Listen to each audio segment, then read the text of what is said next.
कर्म भूभृतां ज्ञातारां विश्वतत्त्वानां वंदे सद्गुणे लब्धे। बोलिए महावीर स्वामी की जय, बोलिए पंचमेश्वरी भगवान की जय, बोलिए आचार्य उमा स्वामी महाराज की जय, बोलिए सहस्त्र मंडलाचार्य महाराज की जय। चलिए हम लोग आचार्य उमा स्वामी द्वारा रचित तत्वार्थ सूत्र का अध्ययन कर रहे हैं। जीव अधिकार चल रहा है और इस जीव अधिकार में हमने पढ़ते पढ़ते चतुर्थ अध्याय में पहुंच गए हैं, जिसमें देव मतलब जो देव गति होती है और देव गति में पाए जाने वाले जो देव होते हैं उनकी चर्चा जो है आचार्य उमा स्वामी इस हमको चतुर्थ अध्याय में बता रहे हैं कि यहाँ से जो भी जीव जाता है देव गति में जन्म लेता है तो उसकी कैसी क्या व्यवस्था वहां पे रहती है, ये सारी चीजों की चर्चा आचार्य उमा स्वामी जो है हमको इस तत्वार्थ सूत्र में बता रहे हैं।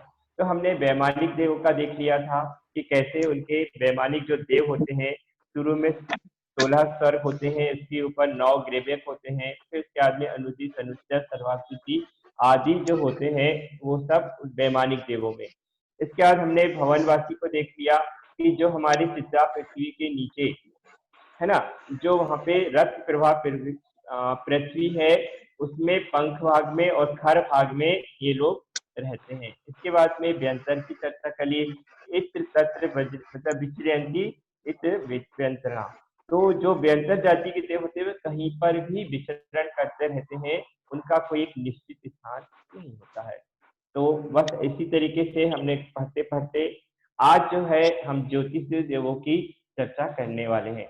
तो आचार्य उमा स्वामी जो है इस अध्याय में ज्योतिषी देव कौन से होते हैं, कैसे होते हैं, कहाँ पर हैं, ये सारी चीजों की चर्चा जो है इस सूत्र के माध्यम से जो सूत्र नंबर 12 जो है उसमें हमको अब जो ज्योतिषी देवों की चर्चा करके बताएंगे कि ज्योतिषी देव कैसे होते हैं। चलिए नितिन भैया 12 नंबर का जो सूत्र है उसे रखें आप।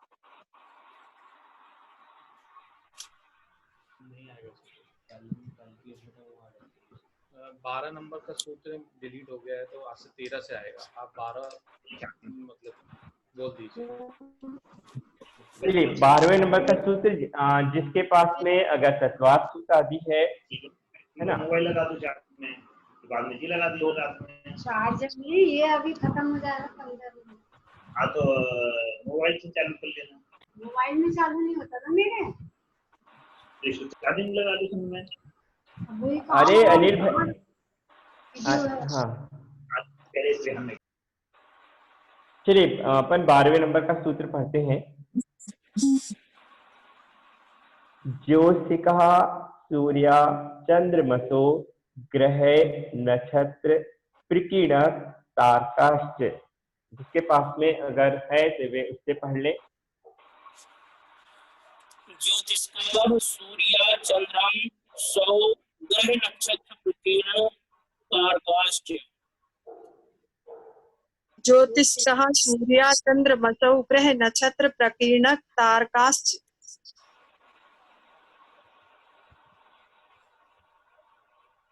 ज्योतिष का सूर्य चंद्रमसौ ग्रह नक्षत्र प्रकीर्णक तारकाश्च।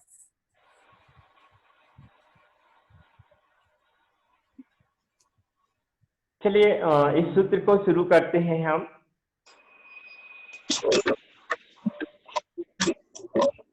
अब यहाँ पे जो चर्चा चल रही है ज्योतिषी देवों की, ज्योतिषी देव कितने 5 प्रकार के होते हैं, चंद्रमा, सूर्य, ग्रह, नक्षत्र और प्रकीर्णक यानी होता है बिखरे हुए, और तारसत मतलब तारे। तो ये 5 प्रकार के देव हैं जो हमें मतलब कहना चाहिए यहाँ से अगर देखा जाए तो जो 790 योजन से यहाँ से शुरू हो जाते हैं जो तारों का जो समूह है, एक एक जो तारा होता है वह एक एक विमान है, मतलब हर तारा एक विमान है, वहां पर संख्यात देव रहते हैं। ठीक है, तो 790 यहाँ से 790 योजन से शुरू करते हैं तो वहां पे तारे अपने को मिलेंगे।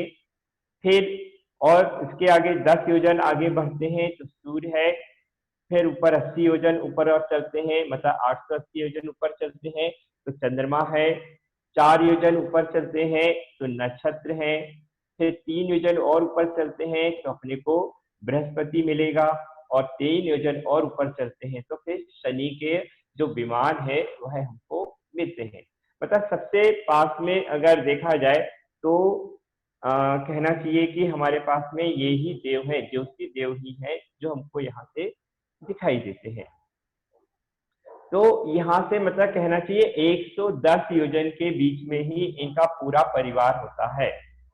एक चंद्रमा का परिवार, मतलब जो मुखिया होता है इसमें चंद्रमा होता है, और उस चंद्रमा जो मुखिया होता है उसके परिवार में एक सूर्य होता है, 28 नक्षत्र होते हैं, 88 ग्रह होते हैं, और इसके अलावा 1,33,950 कोड़ा कोड़ी तारे का समूह होता है। का मतलब एक परिवार की बात कर रहे हैं, ठीक है।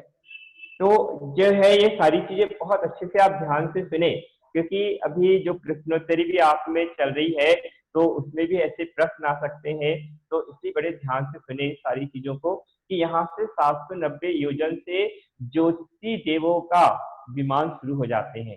कहाँ से? अपनी पृथ्वी से, जहां पर अभी हम बैठे हुए हैं, यहाँ से 790 योजन। एक योजन जो होता है वो 2000 कोस का होता है, ठीक है ना। तो ऐसे 790 योजन से शुरू होता है। सबसे पहले तारे मिलेंगे, फिर 10 योजन ऊपर जाते हैं तो फिर हमको सूर्य मिलेगा, फिर और 80 योजन ऊपर जाने पर चंद्रमा मिलेगा, फिर 4 योजन ऊपर चलते हैं तो नक्षत्र है, फिर 3 योजन चलते हैं तो बृहस्पति है, और फिर 3 योजन और चलते हैं तो शनि जो विमान है वह हमको मिलेगा। तो ऐसे मतलब 790 से लेकर 900 योजन तक में यहाँ पर जो है पूरे ज्योति देवों का पूरा निवास बना हुआ है। अब इनको ज्योति क्यों कहा जाता है? ज्योति देव इनको इसलिए कहा जाता है क्योंकि ज्योति मतलब होता है प्रकाश, तो इनके जितने भी विमान हैं इनमें प्रकाश होता है। हम यहाँ से देखते हैं तारे चमकते हैं, सूर्य में प्रकाश है, चंद्रमा में प्रकाश है, मतलब बाकी ग्रह नक्षत्र तो हमको दिखते नहीं है तो इसलिए हम उसकी बात नहीं कर पा रहे हैं, परंतु बाकी जितने भी ये होते हैं ज्योति देव, ये चमकने के कारण, इनमें ज्योति होने के कारण इनको ज्योति देव कहा जाता है। अब जैसे देखा जाए हमारे जम्बू द्वीप में, ठीक है ना, जो चीज बहुत सारी हो सकता है लोगों को ना पता हो कि हमारे जम्बू द्वीप में 2 सूर्य और 2 तारे हैं, 2 सूर्य और 2 चंद्रमा हैं, ठीक है। अभी जैसे अपन भरत क्षेत्र में रह रहे हैं, तो अभी जैसे भरत क्षेत्र में और ऐरावत क्षेत्र में एक सी स्थिति है। अभी जैसे रात के 8:15 बज रहे हैं तो ऐरावत क्षेत्र में भी ऐसे ही वहां पर 8:15 बज रहे होंगे। तो अब हमारे दोनों सूर्य गए कहाँ, है ना।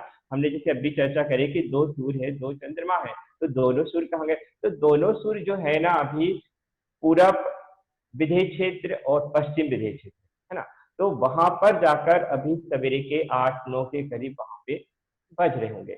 तो अभी दोनों सूर्य कहाँ पे हैं? अभी विधेय क्षेत्र में।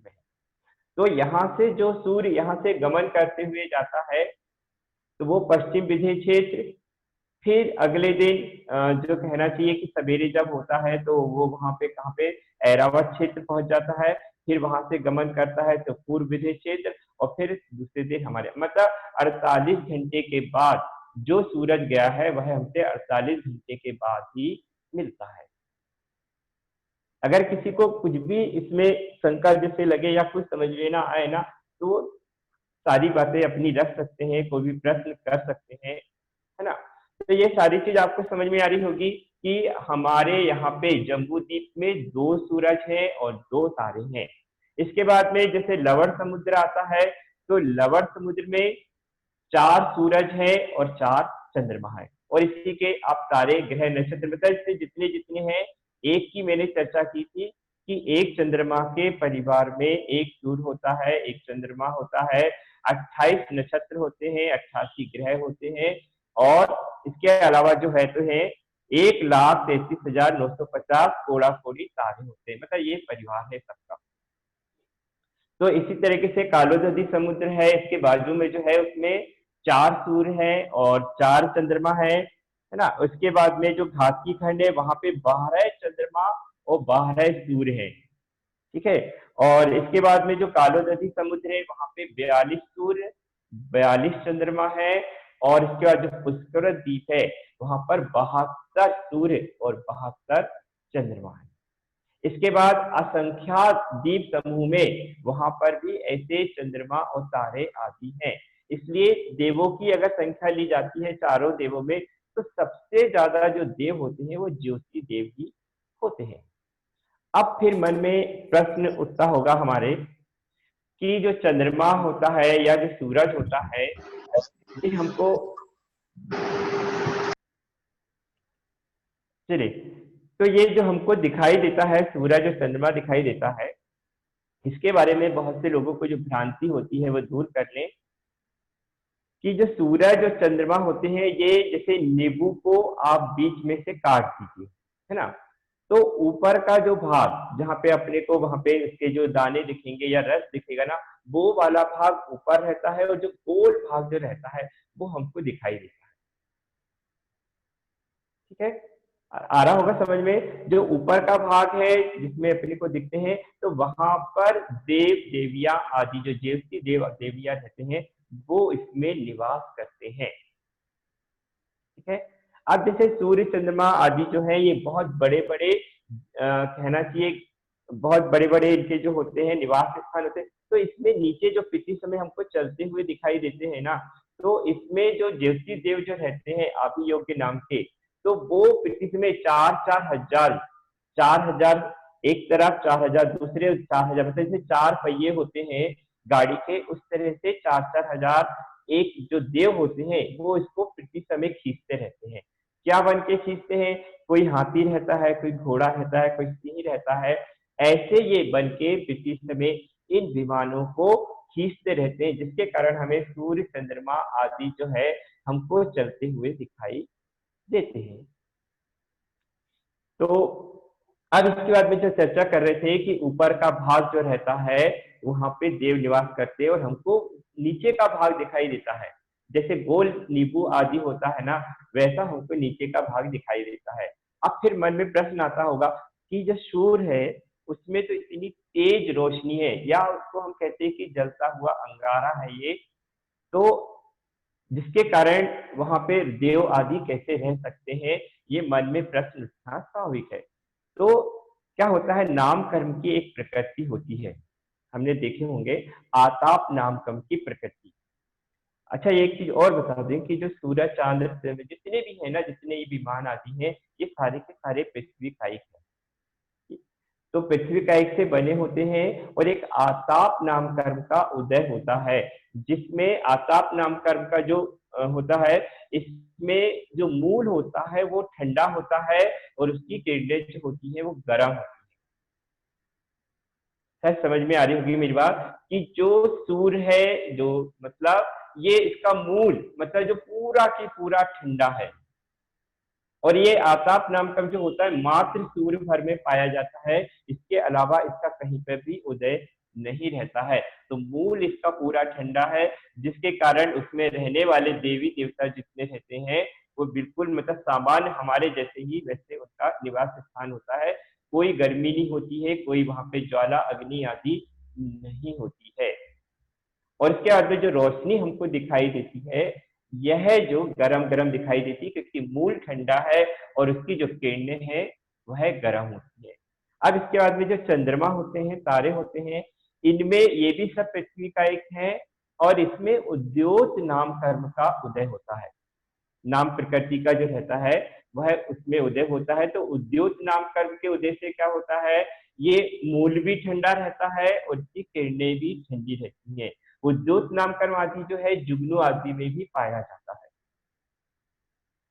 तो ये सारी चीजें आपको समझ में आ रही होगी कि जो अपनी तो चर्चा चल रही है इसमें कि जो ज्योति देवों की चर्चा कर रही है कि सूर्य चंद्रमसो ग्रह नक्षत्र प्रकीर्णक तारकाश, मतलब जो सूर्य है, चंद्रमा है, ग्रह है, नक्षत्र है, तारे हैं, ये कैसे हैं, इनकी व्यवस्था कैसी है। तो ये पृथ्वी समय मतलब ये गाड़ी के जैसे होते हैं जिसमें पहिए लगे रहते हैं और जिनको देव आदि जो रहते हैं पृथ्वी समय इनको चलाते रहते हैं।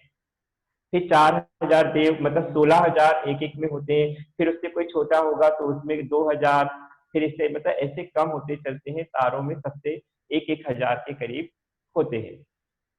अब फिर इसमें कई चीज ऐसे मन में आती है, बहुत सारी चीजें मन में आती है कि जैसे जैसे रहने वाले देव हैं तो वहां पे हर मतलब कहना चाहिए निवास स्थान में एक एक इनकी जिन चैत्यालय आदि भी होता है।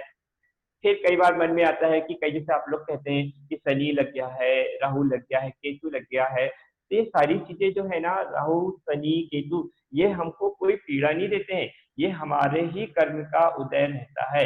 ज्योतिष तंत्र होता है उसमें कोई मतलब दो मत नहीं है, परंतु कोई भी राहु केतु शनि आदि हमको किसी प्रकार की पीड़ा देते हैं, दुख देते हैं, तो ये बात सही नहीं है। ये चीज बहुत अच्छे से अपने मन में बिठा लें। अब इसके बाद में फिर एक चीज आती है, कई लोग कहते हैं कि हम तारा को टूटते हुए देखते हैं। कई लोग अपनी कुछ इच्छाएं भी रख देते हैं कि जैसे कोई तारा टूटा तो हमने तुरंत कोई इच्छा रख ली है कि मैं देव बन जाऊं, मेरी अच्छी जगह शादी हो जाए, ये हो जाए, वो हो जाए, मतलब बहुत सारी चीजें कर लेते हैं। तो इसको भी आप बहुत अच्छे से समझ लें कि एक पद्म पुराण नाम का ग्रंथ है, रविसेन आचार्य ने इनको रचित किया है, इन्होंने इसकी रचना की है। तो उसमें एक जगह आया है, उन्होंने एक सूत्र के माध्यम से बताया है कि जब हनुमान जी विहार करते रहते हैं तो अचानक एक जगह रात्रि में विश्राम करते हैं और उनको भी वहां पर ऐसे सूर्य मतलब तारा जो है उनको टूटता हुआ दिखाई देता है। तो वो अपनी समस्या मतलब अपनी बात किसी मुनि आदि के सामने रखते हैं, तो तब उनको बताते हैं कि इसका निवारण कैसे, कि जैसे मान लो कोई जो तारा जो है ये भी देवों का स्थान है, जब कोई देव वहां से गमन करता है, ध्यान से सुने, जब कोई देव गमन करता है अपने एक स्थान से दूसरे स्थान जाने के लिए और तभी उसकी आयु पूर्ण हो जाने के कारण उसका जो शरीर है ना वो पूरा की पूरा बिखर जाता है, जिसके कारण ऐसा हमको लगता है कि वह तारा टूट के गिर रहा है। नहीं, अगर ऐसे तारे टूट के गिरने लगे तो एक दिन ऊपर से जितने भी तारे हैं वह पूरे के पूरे समाप्त हो जाएंगे, क्योंकि इनकी बना है मतलब ये सब है, तो ना एक तारा कम होता है ना एक तारा बढ़ता, ये मतलब जितने हैं उतने ही रहते हैं। तो इस चीज में बहुत मतलब और किसी चीज को अगर इसमें आपको समझ में ना आया हो तो आप बिल्कुल अपनी बात रखें कि हमको यहाँ से सूर्य समझ में नहीं आया है, चंद्रमा समझ में नहीं आया है, ये सारी चीजें। और इसके अलावा जैसे कई लोग मानते हैं नवग्रह मंदिर आदि भी मानते हैं, तो उसमें नवग्रह में भी ये मान के चलते हैं कि हमको शनि कहना चाहिए, शनि से छुटकारा पाना है तो मुनि सुब्रत भगवान को मान लिए, कोई कष्ट से छुटकारा पाना है तो पार्श्वनाथ भगवान को मान लिए। तो ये भी जितनी है ये भी कहना चाहिए कि सम्यक प्रकृति मिथ्यात्व का उदय के कारण ऐसा होता है, परंतु ये जितनी भी चीजें नवग्रह आदि को मानना ये भी अच्छी बात नहीं है। सारे के सारे जितने तीर्थंकर होते हैं उनकी शक्तियां जो होती हैं बराबर होती है, किसी में कम नहीं होती है और किसी में ज्यादा नहीं होती है। अगर आप मुनि सुब्रत मान को पूजा करते हैं तो हो सकता है उस समय आपके पुण्य उदय के कारण आपका कष्ट दूर हो जाए, परंतु वो कुछ नहीं करते हैं। ये चीज अपन ध्यान रखें। चलिए इसके बाद में अगला सूत्र जो है आप रख दीजिए, इससे संबंधित किसी को कोई प्रश्न आदि पूछना है तो है पूछ सकता है। भैया ये सूर्य का परिवार चंद्रमा का परिवार क्यों कहलाता है? ये क्योंकि इसमें चंद्रमा मुखिया होता है, इसमें सूर्य नहीं होता। नहीं, सूर्य नहीं होता, सूर्य जो है वो इसका परिवार का सदस्य है, मतलब चंद्रमा का कभी भी, इसलिए चंद्रमा को इंद्र कहा गया है और जो सूर्य है ना वह पितेंद्र है।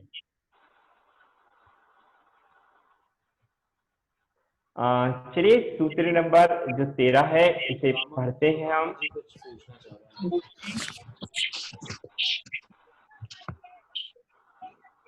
मंको देखना ये वो नहीं आ रहा है।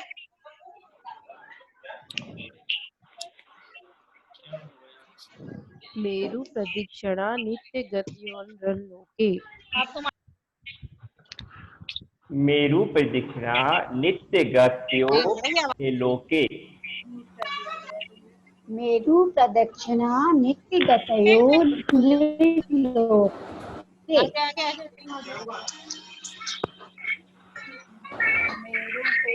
तू खाना खा लो फिर जाना।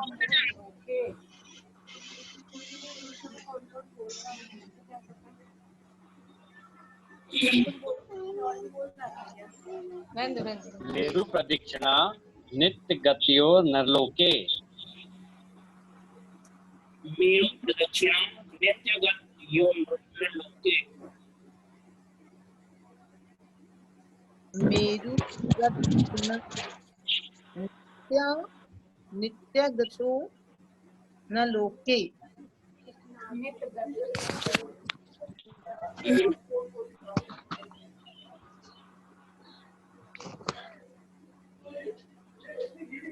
चलिए अब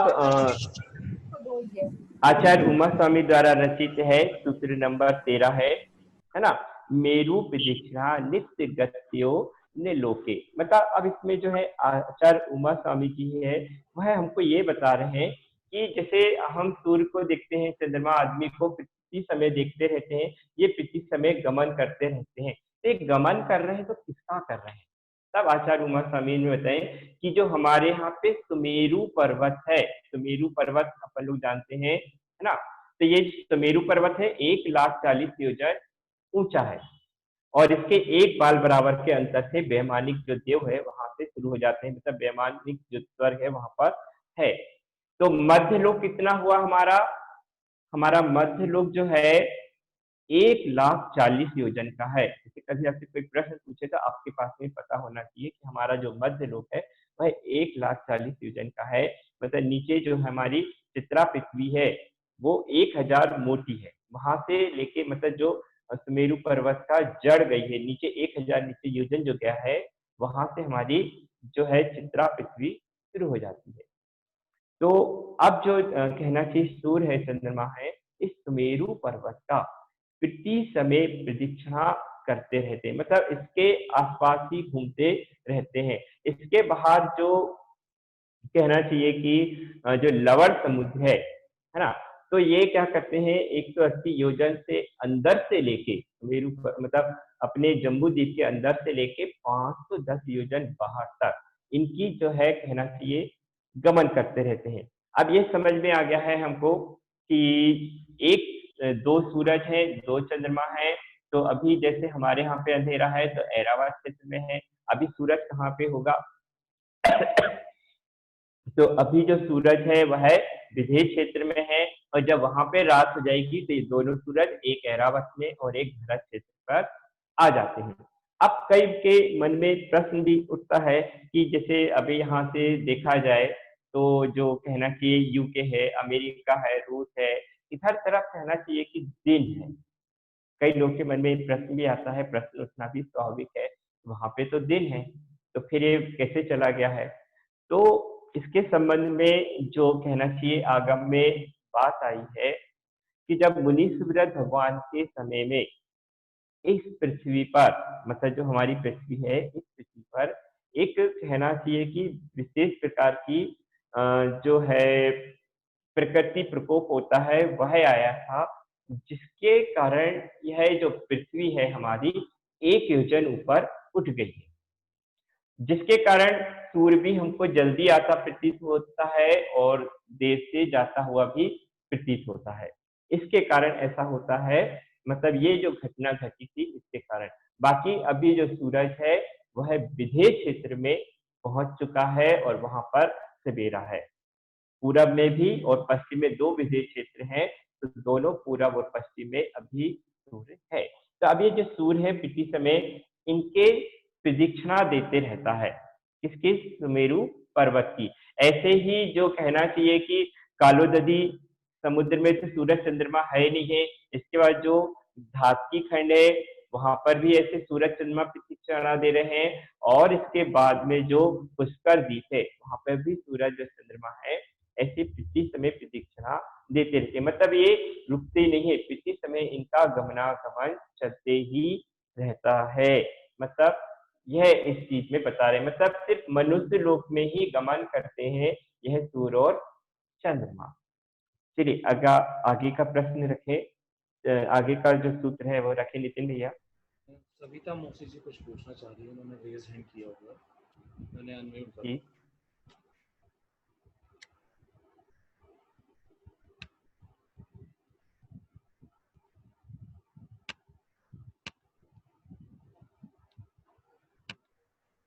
मौसी जी आप अपने तरफ से अनम्यूट कीजिए, आपको आप हो नहीं रहे हैं।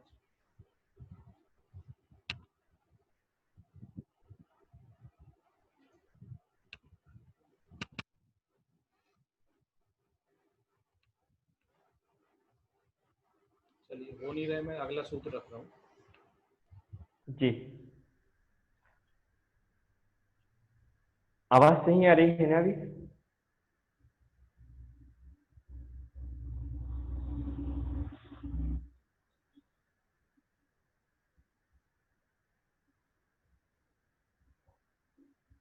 चलिए सभी पढ़ें इस सूत्र नंबर 14 को।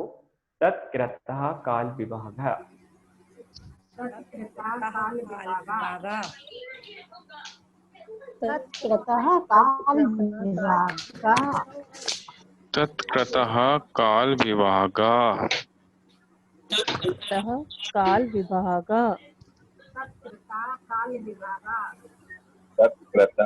विभागः। तत्कृतः काल विभागः।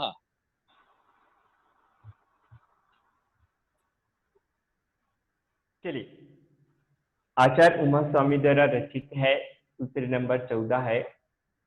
अब आचार्य उमा स्वामी जो है इस सूत्र के माध्यम से तत्कृतः काल विभागः, इस सूत्र के माध्यम से अब हमको बता रहे हैं कि हम भी एक चीज सोचे, शायद ध्यान गया हो नहीं गया हो, कि जो सूर्य चंद्रमा प्रति समय प्रदक्षिणा देते रहते हैं सुमेरु पर्वत की, जिसके कारण दिन और रात होते रहते हैं। दिन और रात होने के कारण हमें समय का पता चलता है कि जैसे अभी कहना चाहिए कि सूर्य नहीं है, अब चंद्रमा निकल गया होगा, रात हो गई, तो अभी कितने बज रहे, मतलब काल विभाग, मतलब जो समय का कहना चाहिए गणना होती है, यह सूर्य और चंद्रमा के प्रति समय गमन करने के कारण हमें काल का पता चलता है, समय का पता चलता है। अगर ये गमन ना करें तो हमें समय का पता ही नहीं चलेगा। मतलब कितना बड़ा उपकार है इन चंद्रमा और सूरज का हमारे ऊपर। ऐसे ही जितने तीनों गति के जो जीव होते हैं नरक में भी, अब जैसे कोई वहां पे 10,000 वर्ष की आयु लेके गया है, तो अब वहां पे कैसे पता चलेगा? तो ये इसका पता भी इसी चीज से पता चलता है। वहां पे जो सूरज आदि होते हैं, वहां पे जो समय की गणना होती है कि 24 घंटे का एक दिन होता है, फिर हमने घंटे में समय मिनट भी निकालिए, फिर मिनट से सेकंड भी निकालिए, जिसके कारण कहना चाहिए कि 15 दिन, एक महीना, एक बार, तो ये सारी चीजों की जो गणना हो रही है यह काल विभाग के कारण होती है। अब इसके बाद में हम लोग को बीच बीच में कुछ प्रश्न लोगों के मन में उठते हैं कि जो ठंडी आदि होती है उस समय जो कहना चाहिए दिन छोटा होता है और गर्मी जो होती है उसमें दिन बड़ा होता है, तो इसका कारण क्या है? तो इसको भी थोड़ा सा समझने का प्रयास करें। देखिए, हमारे जो जम्बू द्वीप है ना, जब सूर्य और चंद्रमा उसकी प्रदक्षिणा देते हैं, तो मैंने इसके पहले भी कहा था कि जब ये प्रदक्षिणा देते हैं तो सुमेरु पर्वत के मतलब कहना चाहिए अपने जम्बू द्वीप से 180 योजन अंदर से लेकर 510 योजन कालोदधी समुद्र तक, ये इनमें इनके बीच में गलियां होती हैं, जहां से यह सूर्य प्रवेश करते हुए आगे की ओर बढ़ते हैं। तो क्या होता है, देखो, एक उत्तरायण होता है और एक दक्षिणायन होता है, ठीक है। अब ये शायद समझ में आए ना आए आपको, फिर भी समझना कि जब जो सूर्य है सुमेरु पर्वत से कहाँ की ओर निकलता है, कालोदधी समुद्र की ओर, अपन जैसे इसको बढ़ाते चले, है ना, तो ये दक्षिणायन कहलाता है। और जब कालोदधी समुद्र से सुमेरु पर्वत की ओर इधर कम होते चलता है तो ये कहलाता है उत्तरायण, ठीक है। तो अभी कहना चाहिए कि जो श्रावण का महीना होता है, उस समय जो सूर्य जो है हमारे यहाँ पे सबसे ज्यादा रहता है, तो उस समय 14 घंटे 24 मिनट का दिन होता है और 9 घंटे 36 मिनट की रात होती है। तो ये जो गलियां होती है ना, जब वहां से प्रवेश करते हैं ये सूर्य आदि, तो बड़े बड़ी गलियां रहती हैं। आखिरी की गली बड़ी होने से हमको क्या होता है कि दिन छोटे होते हैं और रातें बड़ी होती हैं। अभी क्या हो रहा है, यह जो सूरज है दक्षिणायन से उत्तरायण की ओर प्रवेश कर रहा है, मतलब अभी बीच की गलियों में है ये, मतलब 184 गलियां होती हैं, ध्यान से सुने, 184 गलियां होती हैं, जिन गलियों से होते हुए यह सूरज हमारे ओर आता है और फिर यहाँ से 184 गलियों से होते हुए, 184 नहीं मतलब एक ही गलियों से बदलते रहती है उसकी, जैसे आज जिस गली से आया है कल उससे कम वाली, फिर उससे छोटी, फिर उससे छोटी, मतलब ऐसी गलियों से गुजरता हुआ, और जितनी छोटी गली से निकल के आता है उतना बड़ा दिन होता है, ठीक है ना, और जितनी बड़ी गली से निकलेगा उतने छोटे दिन होंगे। जब मतलब दक्षिणायन में रहेगा तब हमारे यहाँ पे कहना चाहिए कि जो दिसंबर, नवंबर, दिसंबर आदि का महीना होता है, जब दिन बहुत छोटे होते हैं, तब ये दक्षिणायन में मतलब कालोदधी समुद्र के पास में से जो सूरज का गमनागमन होता है। अभी जो सूरज का गमनागमन चल रहा है ये सुमेरु पर्वत के पास पास में आ चुका है, मतलब ये अंदर की ओर है इस समय, तो इसमें अभी छोटी गलियां होने के कारण अभी दिन बड़े हो रहे हैं और रात छोटी हो रही है। इसी तरह जब कहना चाहिए कि एक मकर संक्रांति भी आता है, तो उस समय जो चक्रवर्ती होता है अपने महल के ऊपर से सूर्य में जो जिन चैत्यालय होता है, जिन बिंब होता है, अपने महल से खड़े होकर उस जिन बिंब को दर्शन भी कर लेता है। कब करता है? मकर संक्रांति के दिन। तो इतना भी है उसकी, कहना चाहिए उसको इतनी रिद्धि सिद्धियां आदि मिलती हैं कि वह बैठे बैठे सारे काम यहाँ से ही कर लेता है। तो इस तरीके से दिन छोटे और रात बड़ी क्यों होती है? क्योंकि जब छोटी गलियों से गुजरता है सूर्य तो उस समय दिन बड़े होते हैं, और जब बड़ी गलियों से गुजरता है तो दिन छोटे होते हैं। इस तरीके से शायद सबको समझ में आ गया होगा कि दिन और रात होते हैं, कैसे होते हैं, क्यों दिन छोटे होते हैं, क्यों बड़े होते हैं, ये सारी चीजों की चर्चा है आचार्य उमा स्वामी ने इस तत्वसूत्र में हमको बताई है। इसके कारण ही दिन रात होने से हमको समय की गणना का पता चलता है, दिन का, रात का, घंटे का, मिनट का, सेकंड का, सारी चीजों का हमको इसी से पता ही चलता है। चलिए इसके बाद में इसमें अगर किसी को कुछ पूछना है तो वह अपनी बात रख सकता है। भैया सर्दी गर्मी, भैया सर्दी गर्मी का, सर्दी गर्मी का उससे नहीं, उससे कोई लेना देना नहीं, ये तो अपनी प्रकृति का रहता है संबंध। अच्छा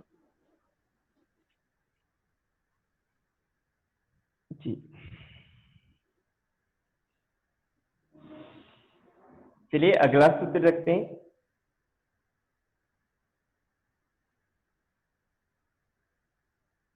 चलिए सभी पढ़ते हैं। सूत्र नंबर 15 है बहिर्वस्थिता। बहिर्वस्थिता। बहिर्वस्थिता,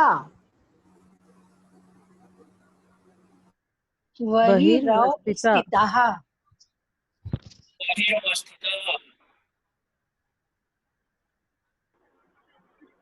बहिर्वस्थिता। बहिर्वस्थिता।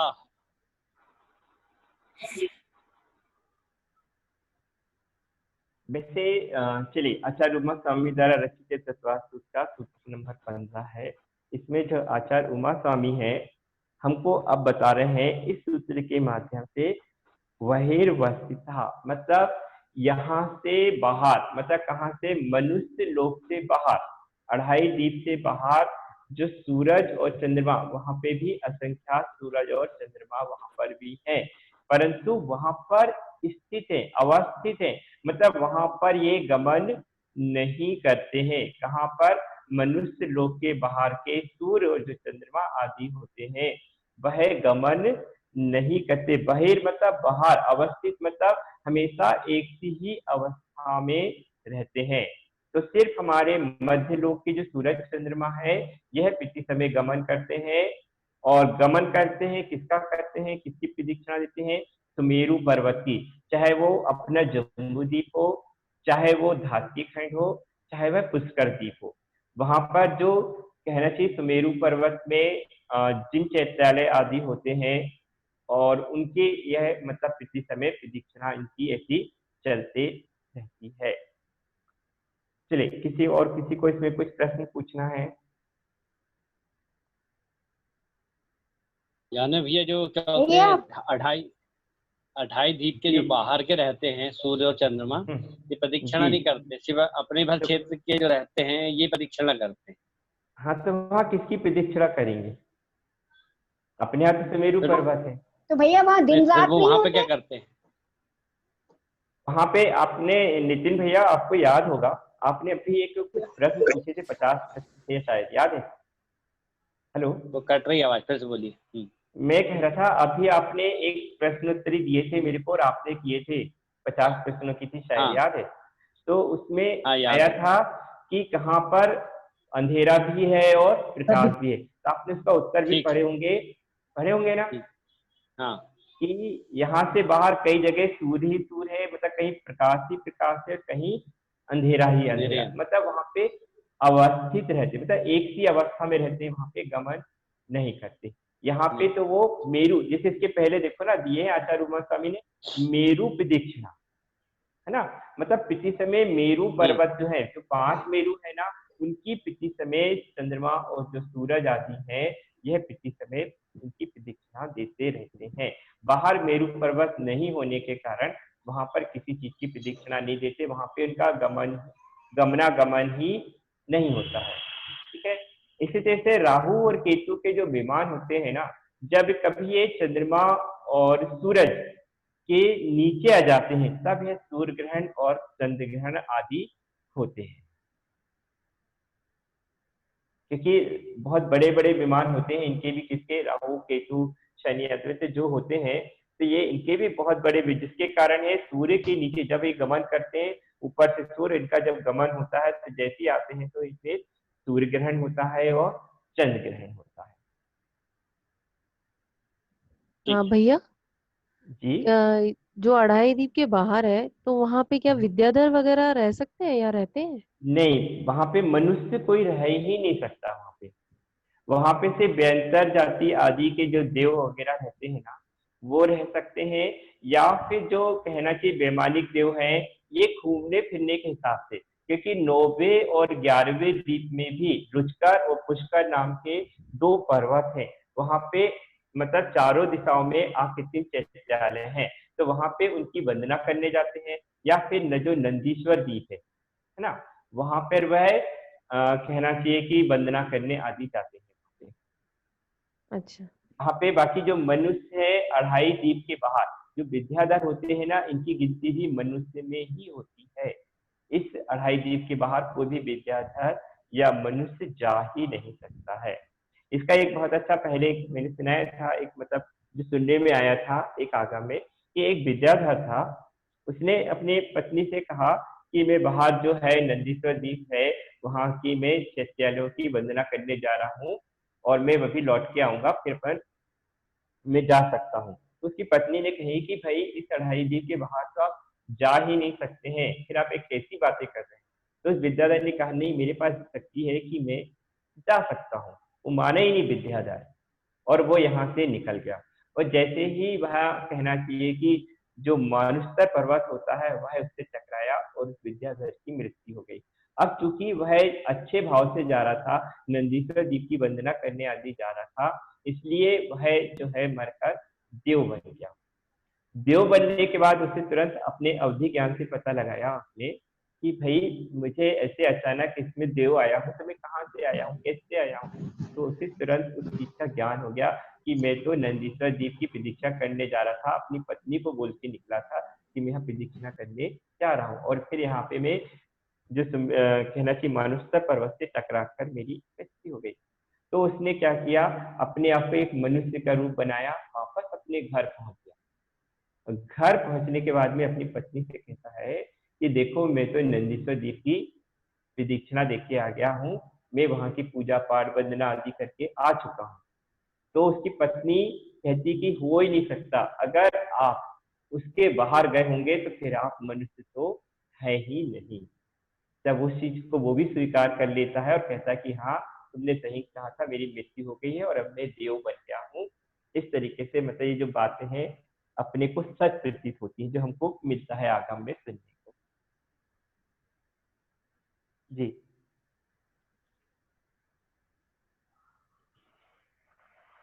और कोई अपनी बात रखना चाहे? सब शांत हो गए, कहीं से कोई आवाज नहीं आ रही है। अच्छा, ये बंद हो गया क्या? मैं किससे बातें कर रहा हूँ इतनी देर से? चालू है, चालू, सब सब सुन रहे हैं आपकी बात को। अगला सूत्र 16वां नंबर। सुन रहे हैं? मैं वही लग रहा है कि मैं खुद से बात तो नहीं कर रहा हूँ इतनी देर से। नहीं, यहाँ पे स्क्रीन जो था ना वो गोल गोल। हाँ चलिए, अगला सूत्र, एक सूत्र और ले लेते हैं। हाँ, आज का अंतिम सूत्र ले लेते हैं अपन इसको, शो कर रहे हैं है ना? आप टाइम भी देखते हैं। शो कर रहा है आपको? हाँ, शो कर रहा है ना। वैमानिक का 16 नंबर का सूत्र है ना? चलिए, इस आज का अंतिम सूत्र को ले लेते हैं।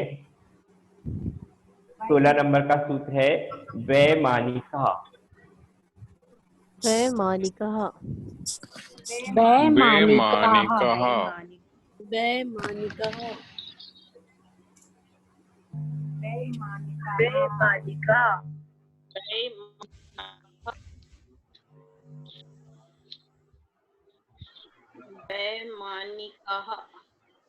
वैमानिका। वैमानिकः। चलिए, आचार्य उमा स्वामी द्वारा रचित है तत्वार्थ सूत्र का 16 नंबर का सूत्र है वैमानिका। मुझे ना कई कई लोगों की आवाज ऐसी सुनाई दे रही थी जैसे कोई बोल रहे थे बेईमानिका, मतलब बेईमान बोल रहे हैं, ऐसा लग रहा था। चलिए, तो इस सूत्र में जो है वैमानिक देवों की चर्चा, अब इसमें आचार्य उमा स्वामी बता रहे हैं कि जो सबसे ज्यादा पुण्यशाली जीव होता है वह वैमानिक देवों में पैदा होता है, ठीक है ना? क्योंकि वैमानिक जो देव होते हैं 16 स्वर्ग तक होते हैं। उसके पास में कहना चाहिए कि अनुदित, अनुत्तर है, ग्रेवक है, सर्वार्थ सिद्धि आदि है, जहां पर एक भाव अवतारी जीव रहते हैं, 2 भाव अवतारी जीव रहते हैं, ब्रह्मलोक में लोकांतिक होते हैं, सची आदि भी होते हैं, लोकपाल आदि होते हैं, जो एक आध भाव अवतारी, 2 भाव अवतारी होते हैं, और जो मतलब ज्यादातर सम्यक दृष्टि जीव होने के कारण यह आने वाले भाव में मोक्ष चले जाते। मतलब वैमानिक देव का वैमानिक स्वर्ग में पैदा होना मतलब पुण्यशाली जीवों को ही मिलता है। बाकी अगर कोई संश्लेषित परिणाम से मर के देव बनता है तो ज्यादातर व्यंतर, भवनवासी आदि ही बनता है।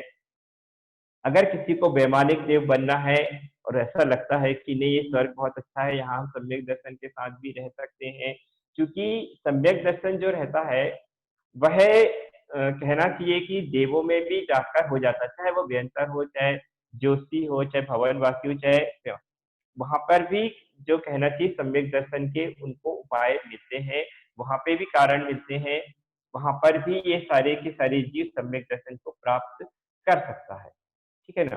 परंतु विशेष पुण्यशाली में अगर देखा जाए तो वैमानिक देव ही आते हैं, क्योंकि इनको तीर्थंकर आदि का जो सारी की सारी जितनी भी समूह शरण की रचना होती है, उनको आदि विहार आदि कराना, ये करना, ये सारी चीजों का जो कहना चाहिए श्रेय है वैमानिक देवों को ही मिलता है। अब इसके अलावा एक प्रश्न और, मतलब एक चीज और मुझे कहना था इसके साथ में कि हमने अभी चारों प्रकार के देवों की चर्चा कर ली है, ठीक है ना?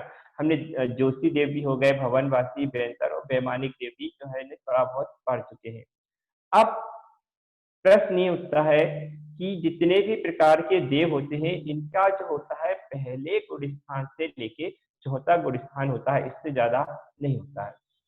मतलब चौथा गुण स्थान कौन सा होता है? अविरत सम्यक दृष्टि का। तो एक चीज ये भी ध्यान रखें, भले ही कोई की अविरत सम्यक दृष्टि है, वो हमारे लिए पूजनीय नहीं है।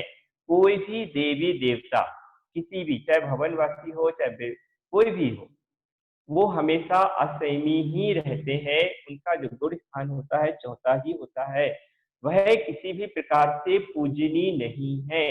किसी भी प्रकार से उनको ना पूजें, क्योंकि अक्सर देखने में आता है कि हमारे इष्ट देवी हैं, इष्ट देवता हैं, हमारे ये हैं, वो है, हमारे कुल देवता हैं, जिसके कारण उनको पूजने लगते हैं, उनको मानने लगते हैं। मतलब ये सारी चीजें अगर हम रख के बैठे हैं अपने मन में कि ये देव को पूजने से कुछ मिल जाएगा, ये हो जाएगा, तो बिल्कुल मिथ्यात्व है, घोर मिथ्यात्व है। मतलब अगर यह मिथ्यात्व आपके अंदर बैठा हुआ है तो फिर जितना आप इस तत्वास्तु पढ़ रहे हैं, आगम की बातें सुन रहे हैं, जिनवाणी की बातें सुन रहे हैं ना, ये आपके लिए किसी काम की नहीं। देखिए जब तक ये मिथ्यात्व रहेगा, जी कोई कुछ कह रहा है? चले तो किसी भी देवी देवता को, जी कोई नए पार्टिसिपेंट जुड़े थे तो उनका माइक ऑन था। अच्छा चलिए, किसी भी देवी देवता को हम लोग जो है अगर जैन कुल में पैदा हुए हैं, किसी भी देवी देवता को ना नमस्कार करना है, ना पूजना है, ना कुछ है। ये अगर कोई हम में से ही मतलब देखो, ना वो व्रत धारण कर सकते हैं, ना संयम धारण कर सकते हैं, ना किसी प्रकार का कुछ भी नहीं है, ना उनके पास में ऐसी कोई शक्ति होती है कि वो आपका कुछ अच्छा कर दे। कई जैसे लोग रहते हैं कि कहना चाहिए पद्मावती होती है, धर्मेंद्र होते हैं, इनको आदि को भी पूजने लगते हैं, तो ये भी हमारे लिए पूजनीय नहीं है। ये इन्होंने अगर पार्श्वनाथ के ऊपर उपकार किया था, उपकार नहीं कहना चाहिए, ये उन्होंने अपने उपकार का बदला चुकाया था। जब है नाग नागिन आदि थे, तब इनके ऊपर जो कहना चाहिए पार्श्वनाथ सिंह के ऊपर कृपा की थी, तो उसको वह वो करने आए थे। और एक ये भी बता दो, जो तीर्थंकर आदि होते हैं ना, तो किसी अन्य में इतनी शक्ति होती नहीं है कि वह उनको अपने पद से डिगा सके या उनको विचलित कर सके। ये नहीं भी आते तो भी उनका कुछ नहीं होना, मतलब वो उनको मोक्ष होना ही होना था। कभी भी जैसे अगर ऐसा लगता है कि मैं संकट में हूँ, मेरे साथ परेशानी है, ये है, तो अपने सच्चे देवगुरु भगवान के पास में जाइए ना। समर्थ भद्र स्वामी को देखो, जब उन्होंने कहा कि इसको मतलब जो कहना चाहिए जो पिंडी थी उस पर नमस्कार करने को कहा, तो वो सम्यक दृष्टि जीव थे, उन्होंने शंभु स्त्रोत की रचना की, मतलब उन्होंने याद किया। मानसुख महाराज को देखो, उन्होंने भी आदिनाथ को ही याद किया। मतलब कोई भी देख लो आचार्यों को ऊपर कभी भी कोई भी कहना चाहिए कि मुसीबत आई है या कुछ भी आया हुआ है ना, तो इधर उधर नहीं गए हैं, वो अपने सच्चे देवगुरु साहब के ऊपर श्रद्धा थी, और जिसके कारण उन्होंने अपने कष्टों को भी दूर कर लिया है। ये जितने भी होते हैं पद्मावती धरने, ये सब होते हैं सिपाही की तरह होते हैं, कोतवाल की तरह होते हैं। इनका थानेदार तो कौन है? अपने सच्चे देवगुरु साथ अपने भगवान होते हैं। वो जैसा इनको बोलेंगे फिर ये वैसा करना पड़ता है इनको। तो कभी भी ध्यान रखें, कोई भी देवी देवता हमारे सच्चे देवगुरु साथ में नहीं आते हैं, वह हमारे लिए पूजनीय नहीं है।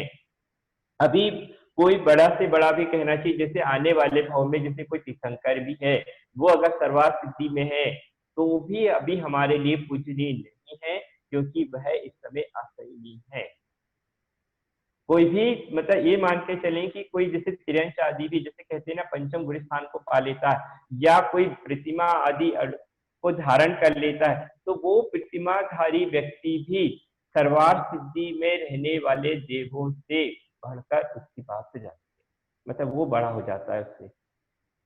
इसलिए ध्यान रखें, इतना अच्छा जैन कुल हमको मिला है, इतने अच्छा सच्चा ज्ञान हमको मिला है, तो इस सच्चे ज्ञान को हम स्वीकार करें, इधर उधर ना भटकें। अगर जैन कुल में आने के बाद भी हम इधर उधर अपने माथा टेक रहे हैं, इधर उधर किसी देवी देवता के पास में जा रहे हैं, किसी शनि के पास में जा रहे हैं, किसको देवी के पास देवता के पास में जा रहे हैं, तो ये आपका जो पूर्व का जो पुण्य है ना, उस पूर्व के पुण्य के वजह से अभी आपको कुछ तो नहीं होगा, ये बात निश्चित है, परंतु आने वाले आपके सारे भाव बिगड़ जाएंगे। पुण्य तो आपको अपने यहाँ देव अपर मंदिर में आते हैं, देव गुरु साक्षात पुण्य तो यहाँ पे भी है, वो पुण्य नहीं है, ये पूर्व का आपका जो पुण्य है जो आपके साथ में चल रहा है। आपको कई बार ऐसा लगता होगा, अरे मैं तो इस देवी के आगे सर झुका के आया हूँ, मैंने इसकी पूजा की थी जिसके कारण मेरे को इतनी समृद्धि मिल रही, इतना, ये सारी आपकी गलत धारणा है। ये पूर्व का पुण्य है आपका, जो पूर्व का पुण्य होता है, तो आप भले ही मंदिर मत जाओ, भले ही कुछ मत करो, तो भी आपका पूर्व का पुण्य चलते रहेगा, आपका कुछ नहीं होगा। परंतु आने वाले जब भाव में आपका पूर्व मतलब जितना भी आपका संचित पुण्य है जब क्षीण हो जाएगा, तब फिर हम जरा जरा से पुण्य के लिए भटकेंगे, सच्चे देवगुरु शास्त्र के लिए भटकेंगे। इसलिए अपने आप को अभी से परिवर्तित कर लीजिए, सच्चे देवगुरु शास्त्र के शरण में आ जाए, जिसमें हमारा आने वाले समय में कल्याण भी हो जाएगा और हम इस भाव से मुक्ति को भी पा लेंगे। चलिए मैं अपनी बात समाप्त करता हूँ। किसी को अगर कोई बात करना है, कोई प्रश्न रखना है, जो चीज आज न समझ में आई हो तो वो रख सकते हैं।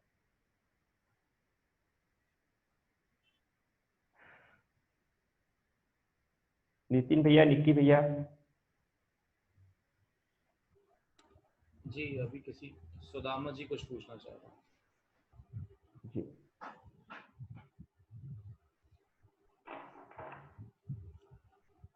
सुदामा जी। गुरुजी जी जी, मेरा प्रश्न ये है कि जो 5 प्रकार के ज्योतिषी देव बताए हैं आपने और सूर्य का वर्णन किया है, तो मुझे ये समझ में नहीं आया कि मतलब सूर्य के जो अंदर में ठंडा होता है, तो फिर जो बाहर जो किरणें होती है ये गर्म क्यों होती है? मैंने बताया ना कि जो आताप नाम प्रकृति का जो होता है, इसका मूल ठंडा रहता है। जी मूल जो है मतलब जो इसकी जड़ है, जो मतलब पूरा जो इसका विमान बना हुआ है वो पूरा ठंडा है, परंतु इसकी जो किरणें हैं वह गर्म होती है। मूल ठंडा होता है, किरणें गर्म होती है। तो यही पूछना चाह रहा था कि मतलब मूल ठंडा होने के बाद भी किरणें गर्म क्यों होती है? ये सब नाम प्रकृति के वजह से होता है। सारी चीजें जो है ना, अगर तत्वासूत होगा तो मैं आपको पूरा लिखा बताऊंगा कि ये नाम प्रकृति में ऐसे ऐसे भी मतलब उदय होते हैं। मतलब इनके उद्योत का होता है तो वो ठंडा, मूल भी ठंडा होता है, उसकी किरणें भी ठंडी होती है। जैसे जुगनू है, तारे है, चंद्रमा, उसका मूल भी ठंडा है, उसकी किरणें भी ठंडी है, परंतु सिर्फ सूर्य में ही एक आताप नाम कर्म का उदय होता है, जिससे मूल ठंडा रहेगा, किरणें गर्म। मतलब सबसे विपरीत रहता है। हाँ, ये दोनों चीज रहती है इसमें। जी चलिए ठीक है। चलिए, जय जिने। जिनवाणी स्थिति। जी चलिए। जिनवाणी के ज्ञान से तुझे लोक कहलाए, सो वाणी मस्तक सदा तेत पद बोले महावीर। वाणी भारती तो चपूत निरे, जो तेरो शरणा गए सो पावे सुख चैन। बोलिए महावीर स्वामी की जय, बोलिए आचार्य स्वामी महाराज की जय, बोलिए संतन मंडलाचार्य महाराज की